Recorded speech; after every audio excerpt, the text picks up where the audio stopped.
In today's video, I'm going to teach you how to increase the samples and lower the noise tolerance in your rendering projects to achieve cleaner and more polished results. Let's dive right in by starting with the render settings.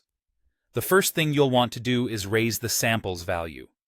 This setting is crucial because it determines how many rays are traced during the rendering process.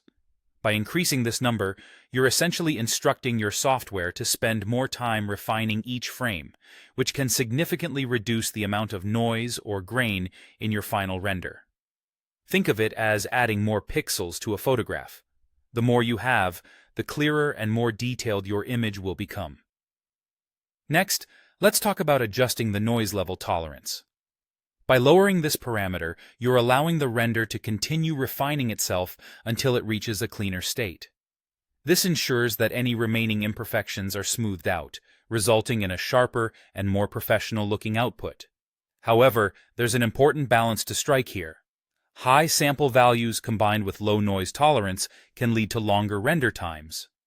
This is why I recommend testing your settings on a smaller resolution first. Doing so can save you precious hours and help you identify the optimal balance between quality and time for your specific needs. Now, let's move on to enabling denoising, a crucial step that can further enhance the quality of your renders.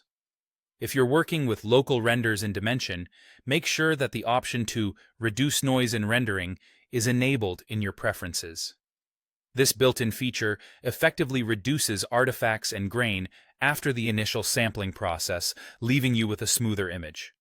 Remember, while denoising can significantly clean up your render, it's not a magic fix for inadequate lighting or poor material choices. Always ensure your scene is well lit and your materials are optimized to get the best results possible. For those using cloud rendering services, you'll be pleased to know that denoising is applied automatically, meaning less manual intervention on your part. This not only simplifies the process, but also ensures that your renders maintain a consistent level of quality without the need for constant adjustments.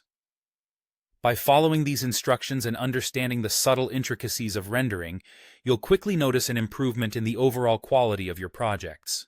Remember, practice makes perfect, so don't hesitate to experiment with different settings to find what works best for you. Thank you for tuning in to today's tutorial. We hope these tips help you achieve the polished renders you're aiming for. Stay creative and happy rendering!